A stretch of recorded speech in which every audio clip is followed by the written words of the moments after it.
Welcome to the Money Mastermind Show. Let's talk money.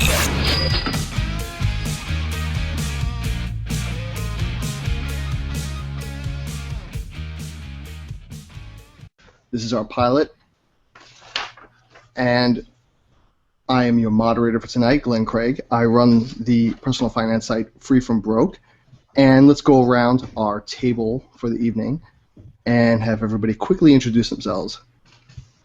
Kyle? Everyone, I'm the token Gen Y rep here at the Money Mastermind Show, Kyle Prevo. And you can catch me at youngandthrifty.ca if you're looking for some reading.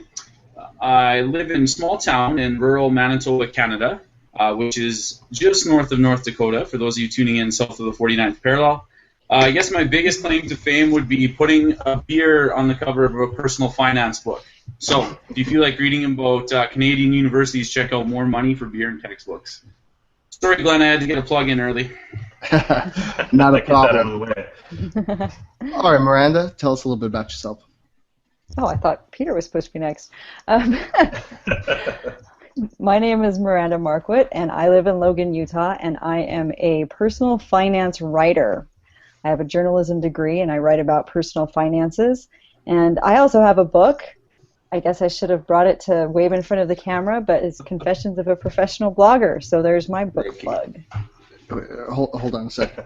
Here, I happen to have one. All right. Look at that. Somebody's Got my prepared. back. There you go. All right, Peter, why don't you tell us a little bit about yourself? All right. I am Peter Anderson. I'm up in snowy Minnesota, Savage, Minnesota to be exact. And I have a day job in advertising and marketing. I work at an advertising agency, and I've been there for about 15 years. And in 2008, I founded BibleMoneyMatters.com, and just kind of as a place for me to share my own thoughts on personal finance. I have no expertise in personal finance, just what I've learned, so let's get that out of the way right up front. But yeah, I don't have a book, not quite yet, so I have nothing to win. We'll just deal with your logo and your site there on it. All right, Tom, how about you? I'm Tom Drake from Canadian Finance Blog. I'm a financial analyst in my day job. Look at you, you're legit. It's semi-legit. It's budgets. I don't necessarily care for budgets or in personal finance myself, but probably because I do them all the time during my day job. But yeah, so my blog is CanadianFinanceBlog.com, and I've got a few others on the side as well, but that's my main blog. Excellent. And as I said before, I'm Glenn Craig. I run freefrombroke.com. I'm currently a stay-at-home dad. We have 4 kids, basically watching our littlest during the day and just kind of taking care of the rest of them as they come in and out of school and whatnot. I started Free From Broke in late 2007, so I've been doing that on and off since then. I tend to be a full-time blogger, but really it's more whenever I have a chance. So that's pretty much me. And I live just outside New York City in Nassau County. So now let's get on to our subject for the day. We're going to talk personal financial philosophies and, like should you have one, what they are, what people should be looking for, qualities. Let's discuss maybe our own personals, and then we could maybe talk about them in general and what people could look for. Kyle, tell us a little bit about your financial philosophy. So unlike what I expect coming later from a financial analyst or a full-time personal finance author, my philosophy is pretty straightforward. It's that I'd rather have money than not, and I'd rather have more of it than less. So basically, long story short, I guess, is that I'm trying to make some decisions and do some reading here early in life to sort of realize the benefits of compound investing and all that good stuff, so that later on in the journey, when hopefully I get there, I can lay back and sort of do what I want and have a little bit more financial freedom. So I'm not sure if I could boil it down too much more than that. It's sort of a vague concept. What is your whole philosophy about money? But that's sort of where I stand. Sounds good, Kyle. How about you, Miranda? What's your financial philosophy?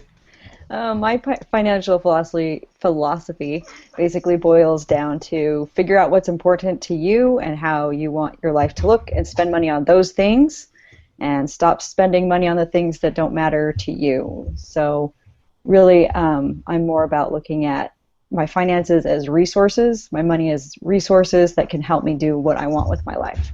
So that's kind of what I focus on. All right. And Peter, yours?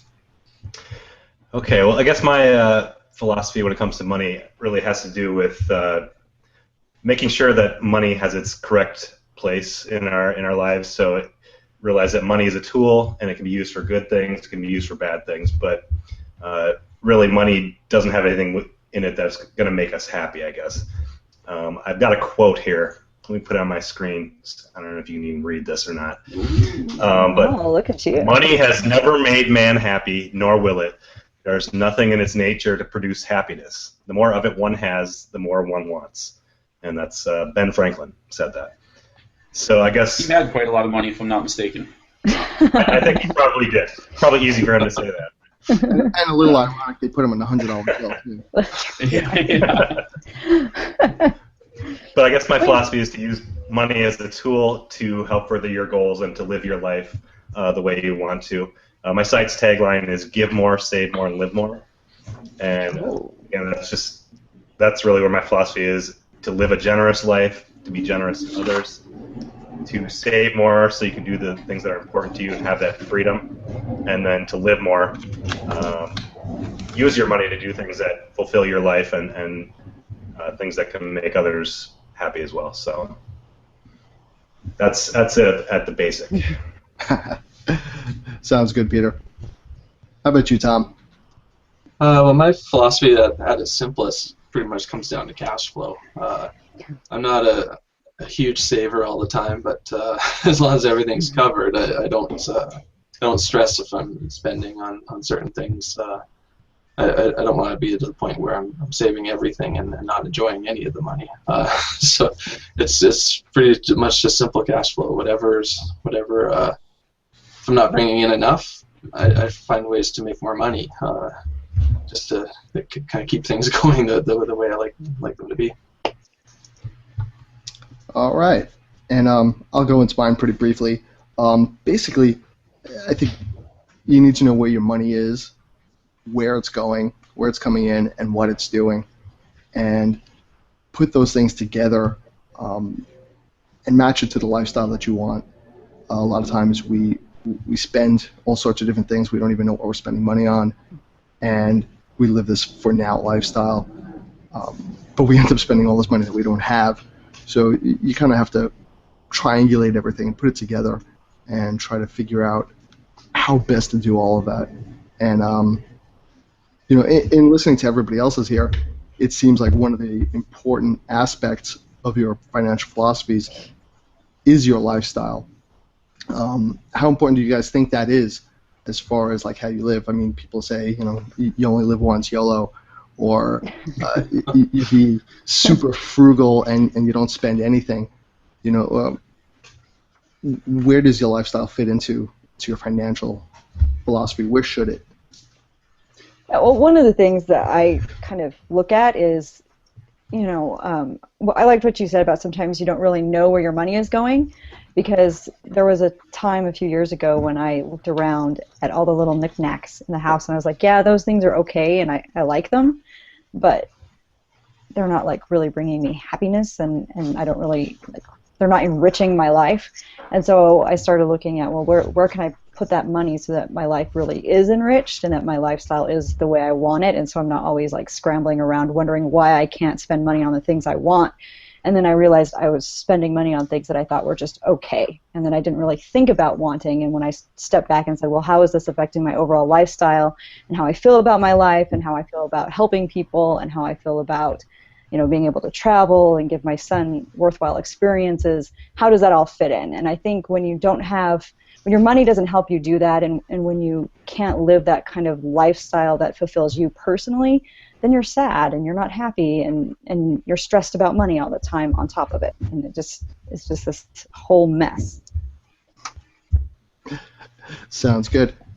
I'm surprised. Sorry, I'm just gonna butt in here. I'm surprised no one's given like a Kevin O'Leary. I really expected from this crowd someone to step up and be like, money is good for measuring how much I mean to the world. It's a great bar that I set every morning when I wake up. I just expected, given that we all deal with money-centric sites, that someone was going to bring that to the table. But you don't know us very well, do you?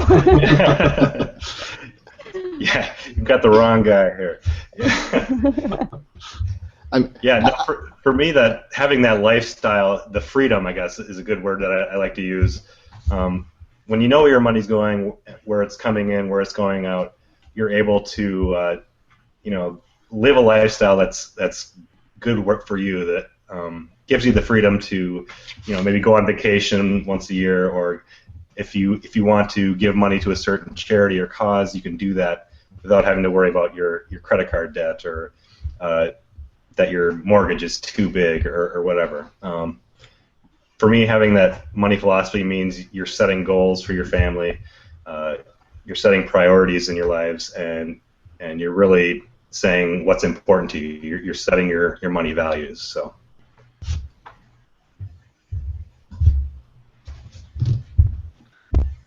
Yeah, I agree. I mean, when we're talking about lifestyle, it is a lot about your priorities and what are your values.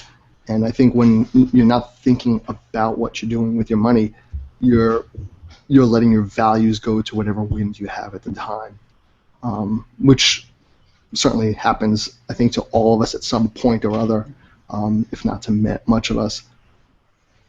Anybody else want to talk about their philosophy and? Yeah, one thing just about the idea of thinking about what you're doing with your money. I've had a huge problem with that in the past, and I've got a house full of crap to show for it.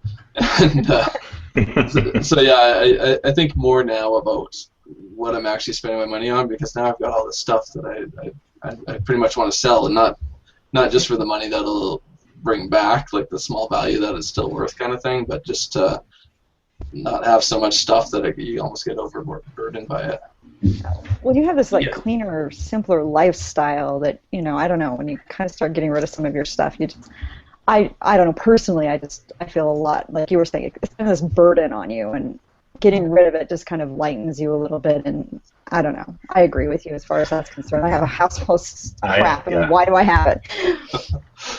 Yeah, we just had garage sales a couple weekends ago, two different weekends, and got rid of a ton of different stuff.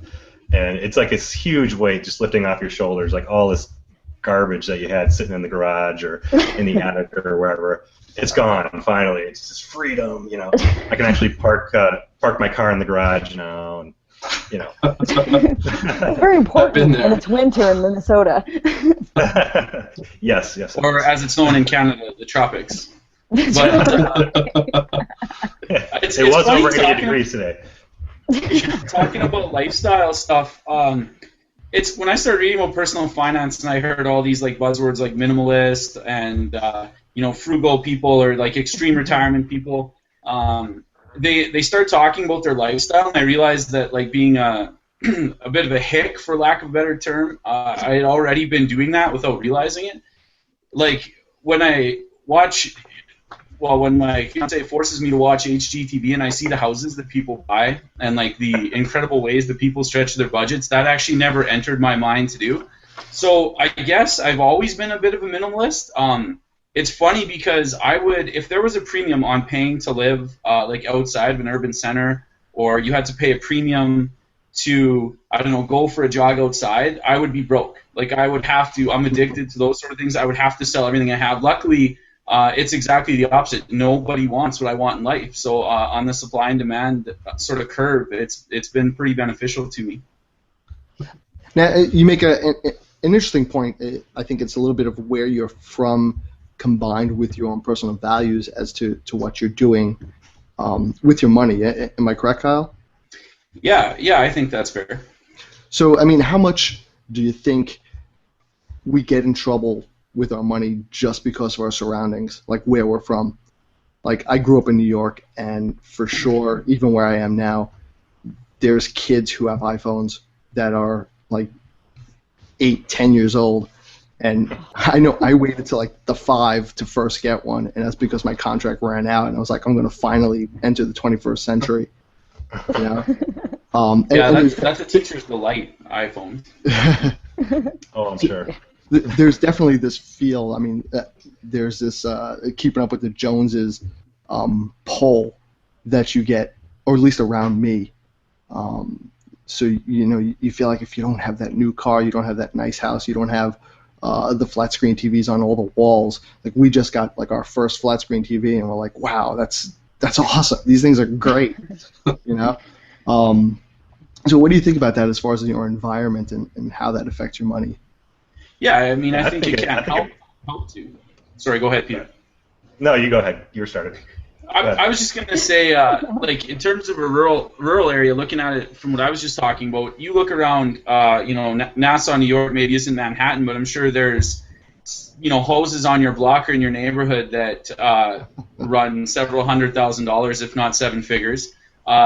So you might be tempted by that. I think probably the most expensive house in my entire rural community is probably about $250,000. That would be for like a 3,500 square foot mansion-esque type place.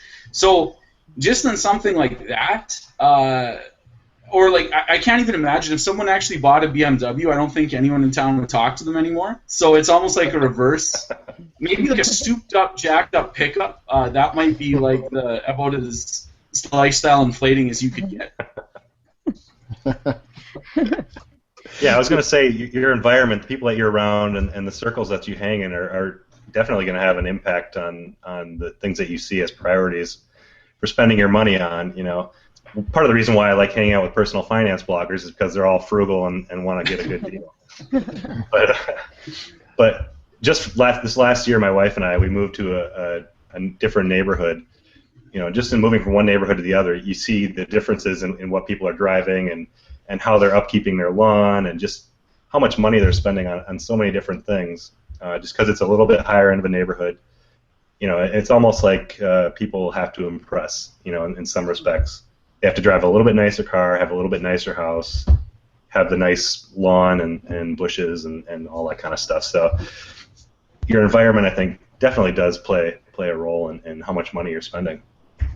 Yeah, I know I definitely feel that here, where there's certainly, maybe not exactly where I am, but in certain other blocks or neighborhoods nearby where it does feel like if there's that pressure, you need to have that lawn be green and not have weeds on it and can't be overgrown just like the tiniest little bit.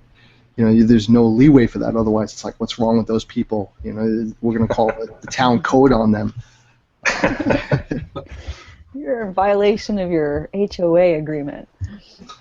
Or the town agreement. Yeah.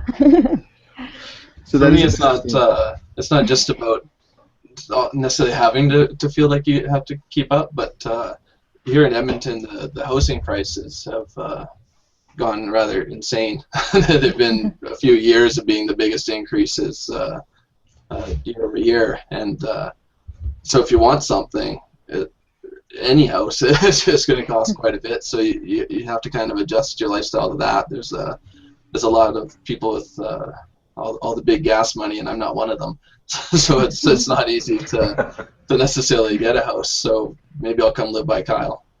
There's lots of room. $1 lots. Nice. $1 lots, nice.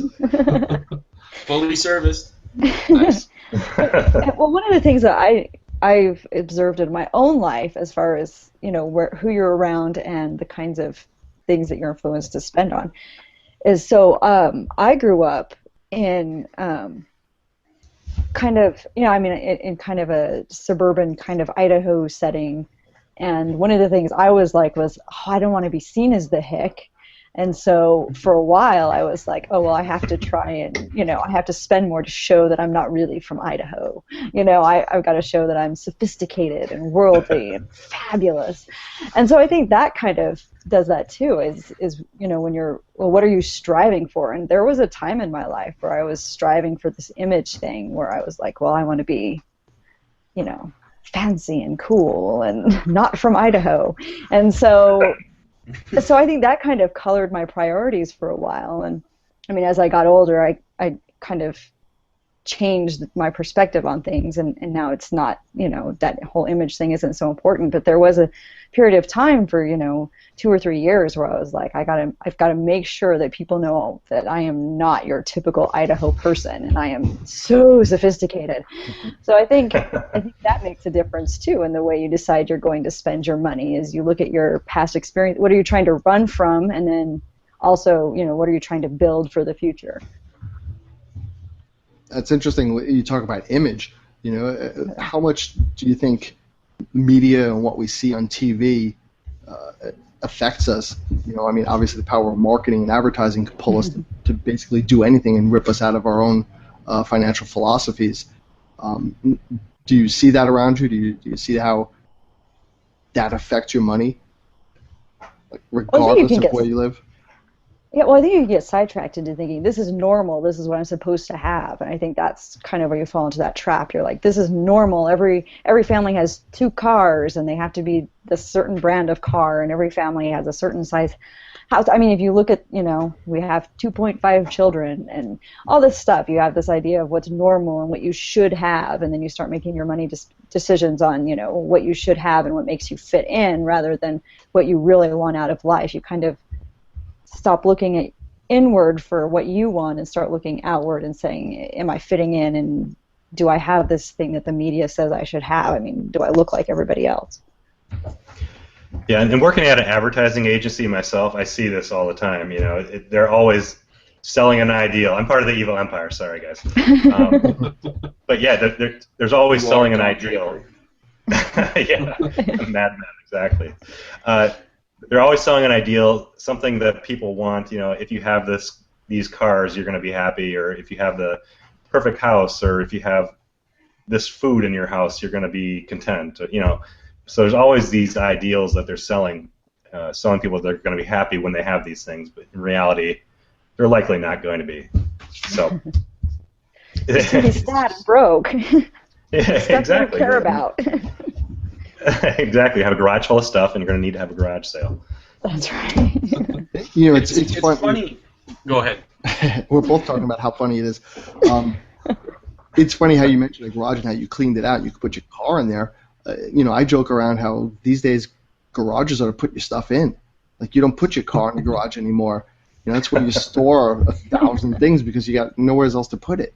It's the storage room with a big door. Yeah. Exactly. Storage unit. It's an automatic door. It just comes right up. And I can't tell you in my garage, but I know it's full. I can fit 1 car in my double garage, but that's it. One car in your double garage. That's right. We made it a point to make sure we can put both of our cars in the garage. It was difficult, and it involved building shelves, but we did it. Yeah, and that's part of the reason why we moved, so we could get a 3-car garage, and now we've got plenty of room for all of our junk. So. And maybe 1 car. Yeah, maybe 1 car if we're lucky. Yeah. So for me as a high school teacher, it's interesting because, I do watch Mad Men, so obviously that makes me an expert in advertising now. And so anyway, I recognize some of this stuff, and generally, I think I have a little bit of a thicker filter than maybe the average person does when it comes to buying things. But it's unbelievable to watch it work on super vulnerable 16, 17, 18-year-old minds, which is exactly ground zero for getting people to buy stuff with disposable income. And it's crazy how susceptible they are to anything, any sort of vaguely slick marketing campaign, anything that can be marketed to their individuality but yet is produced by the 100,000. It's quite funny to watch that and to try and explain to them exactly what's happening to them without them having any idea what's going on. So it certainly is a consumerism epidemic. There's no way around that. And I can tell you, it's not even a high school thing. It starts younger than that. We have a 14-year-old, and I've seen it for a few years now already. She's already asked me, when can I get an iPhone? And I'm like, I don't know. Maybe after Mom and I get a few upgrades, then maybe... Or the brand name clothes war. It's no, these jeans are totally different than those other jeans also made of denim. that Yes. have the same problems. Also made in the same factory in China somewhere. Yeah, that's right. Yeah. Now, have you guys seen your financial philosophies change much over the years? Do you think it's a wisdom type of thing, or do you think were you able to just have that one vision early on? Well, for me, it's come from actually doing my job. When I first started writing, I didn't know I knew hardly anything about money and personal finance. I was a science writer, and so I think my philosophy on money kind of changed as I was writing and learning more and kind of becoming educated on how money works and different things like that. Because I kind of went through this like some different stages where I was like, oh well, you know, good money management is all about pinching pennies and, you know, paying off all of your debt all immediately as fast as you can. And now if you know me, you know that's totally not my philosophy. Now you're borrowing to trade Forex, right?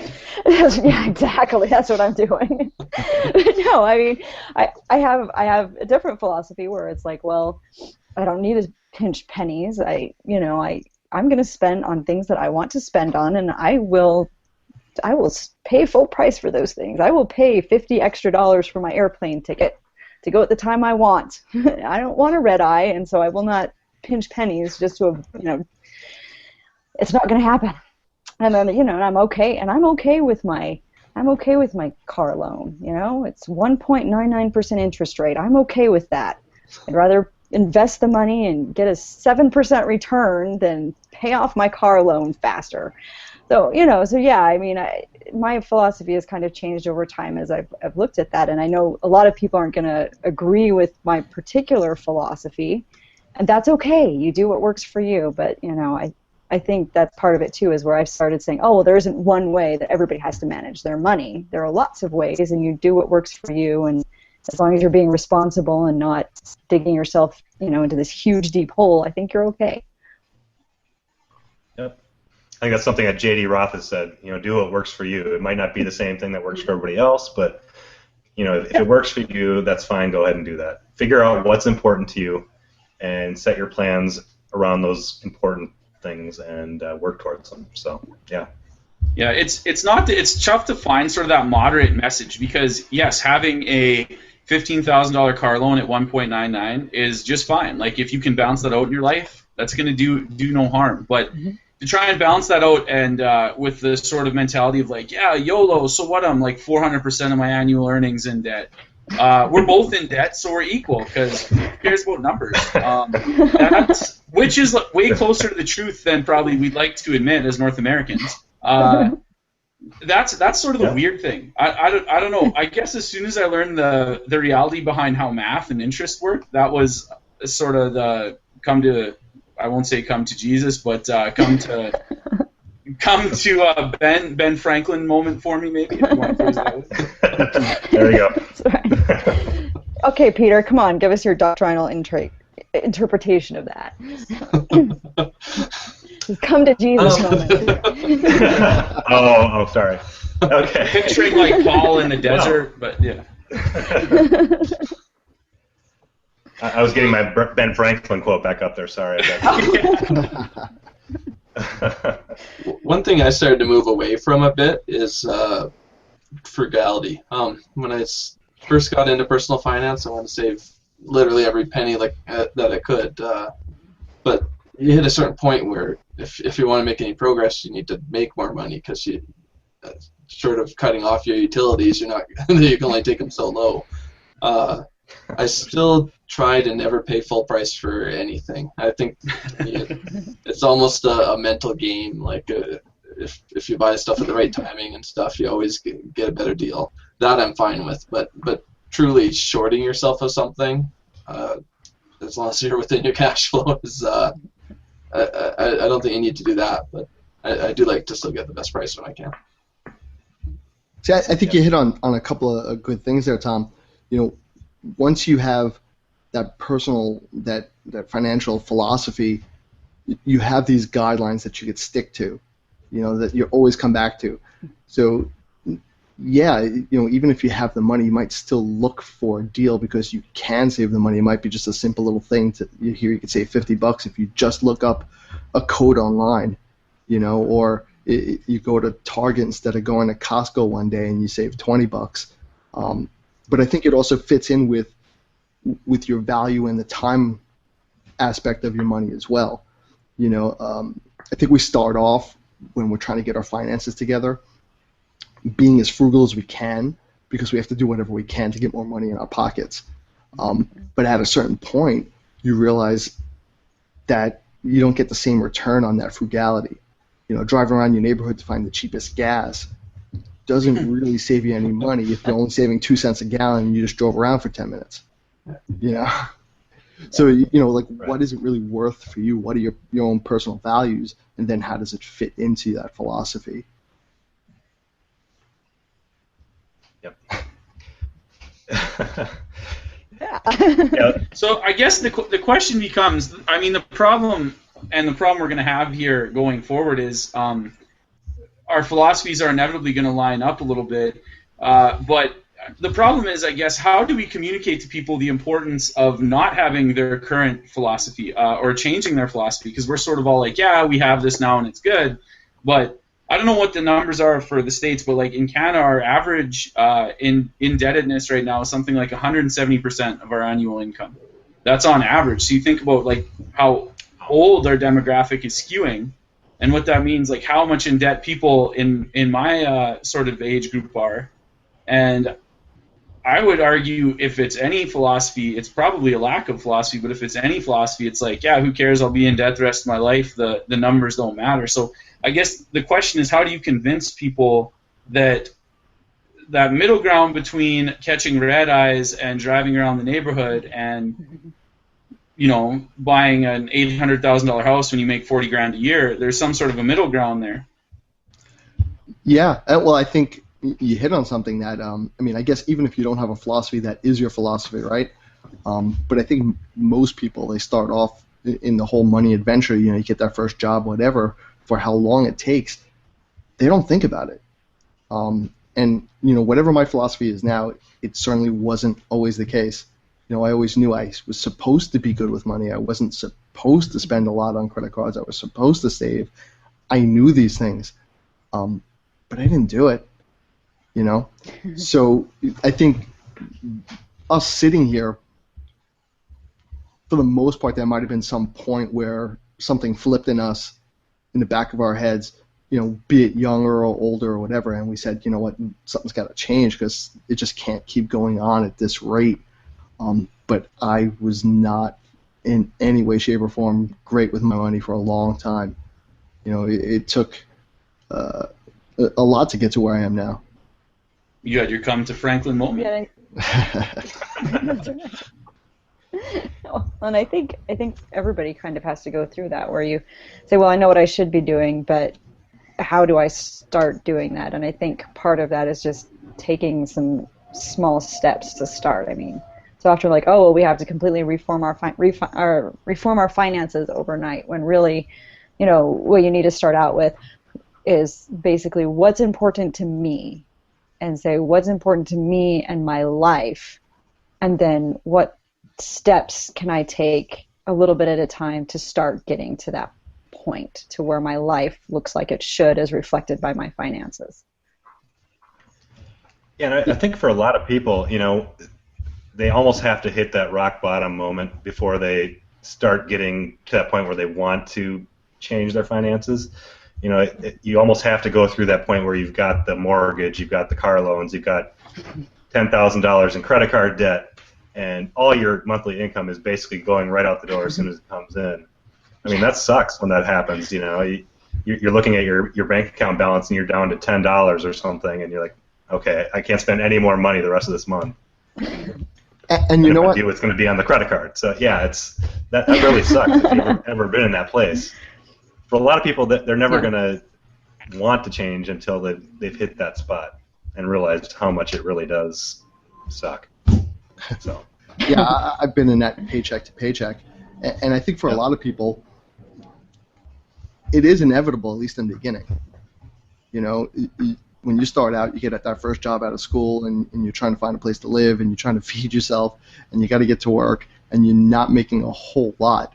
You got to deal with that pretty quickly, and we don't have a whole lot of tools to deal with that for the most part. And this might be it. Sorry, go ahead. No, well, I mean, I'm just saying it's somewhat inevitable that there's going to be a time when the money's a little bit tighter than it will be later on. But the quicker we can get ahead of that curve and start figuring out what to do with that money better, the better off we can be later on. Right. Yeah, I was just going to say, and when a lot of kids are graduating college nowadays, and they're graduating with a mortgage worth of student loan debt, I mean, right off the bat, so many people are in such a huge hole already. So, anyway, sorry, that's probably a subject for another show. I get a kick out of that, Pete, because in Canada you hear we're all in like a moral outrage because the numbers just came out that on average we have a $27,000 student debt, and like all of Canada is ready to take to the streets with this. We're like, in socialist Europe they have no debt and we're crippled for life, and then of course I've got family in the States who, like you were saying, they've got six-figure debt, and they're like, well, we're the lucky ones, But we're the lucky ones. I've got you should see my friend the lawyer. So. He'll be broke till he's 50, and then I'll have to sue someone. But yeah. Exactly. So we've gone around and we've talked about our own personal philosophies and maybe a little bit of how we came about to them. So for anybody that's watching or listening, what can we impart to them as far as getting them on their own path and getting them into their own financial philosophy? Like, what advice can we give to them?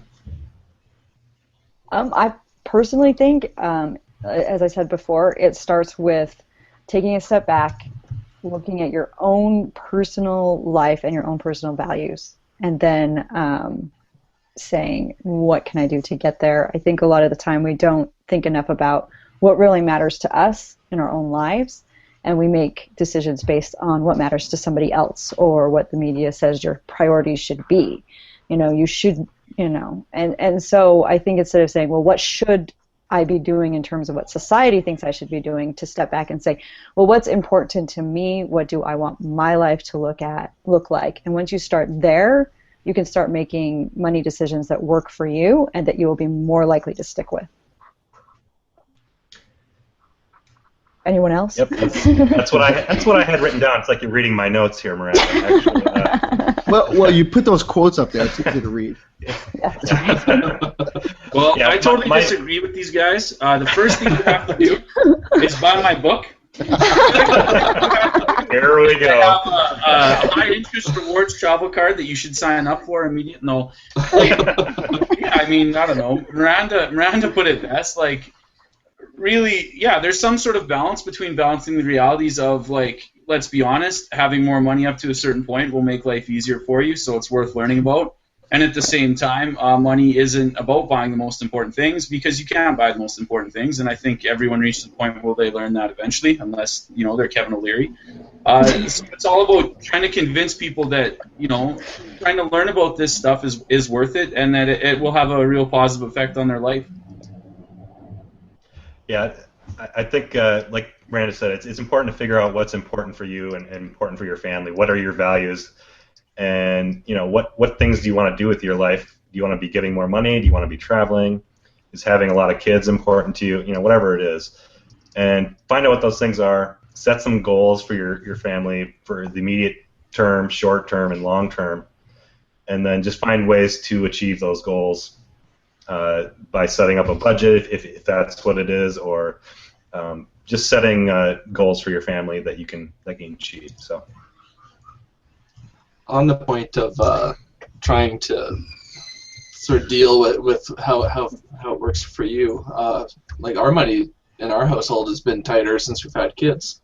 My wife stays home and takes care of the kids, so right now it's tighter. Eventually she'll go back to work. So at different phases, you have to deal with it a little bit differently every time.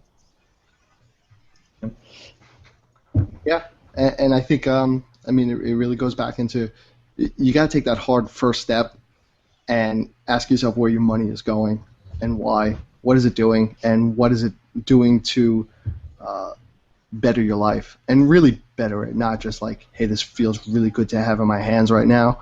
And then, 2 days later, you wonder why you spent so much on a new backpack. I've never done that. Is this personal experience? No, not at all.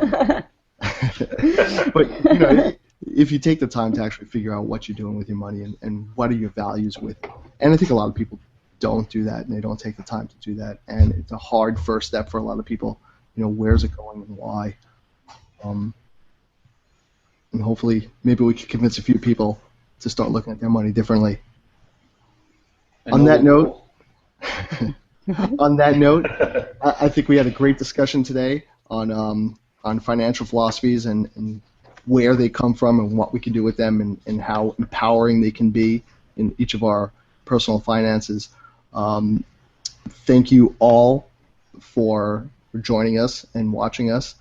And if there's anything that anybody out there wants to know about, they want us to discuss, tell us how awesome we are, tell us how bad we are, it's all good. No, not that one. No, that'd be amusing. Constructive criticism. We can talk about it afterwards, but yeah. Find us on our Google Plus page, Money Mastermind Show.